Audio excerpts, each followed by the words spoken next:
社区活动中心设立目的，就是要让里民参与活动，联络感情。而伫咧咱台南市中西区俊王里，平常时就直接举办社区活动，每个月也固定开设健康讲座，要来顾里民的健康。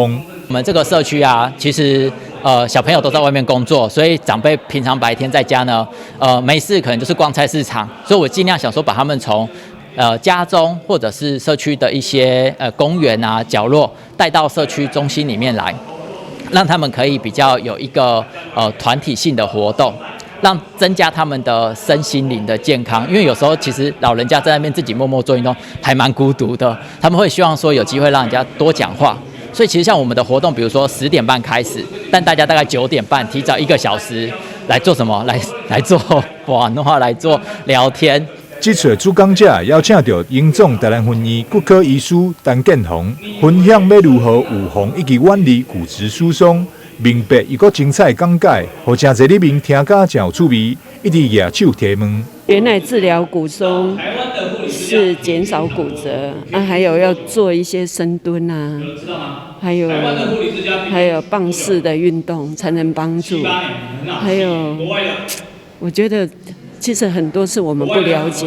我觉得他讲得很平易近人，而且有些观念颠覆了我们过去的传统，所以他有那个答案又有奖征答哦，临时不随时的那个反馈，让我们能够非常了解骨质疏松好的原因，还有怎样的治疗。其实，在老化的时代里面，我们面对到的疾病已经不再是单纯的高血压、高血糖、高血脂，面对到含骨质疏松、肌少以及衰弱。这当中最主要的治疗，除了基本的药物的使用，更重要的是要积极强化自己肌肉的力量，适时的营养的补充，包括蛋白的部分。那重点是有吃没有动，其实对帮助是有限的。我们更要透过积极的运动。什么叫运动？包括无氧，类似走入健身房，我们会增加下肢的肌力。毕竟很多时候跌倒的问题来自于大腿没有力。当然，大腿没有力的核心可能包括脊椎的病变或者是退化性的膝关节。这个时候有需要还是建议到医疗院所做进一步的评估跟追踪。但重点是保密防跌，保持你的骨密度，预防跌倒才是基本的治疗之道。现场嘛有准备骨质密度的机器，免费替里民测量，了解自身骨质好歹。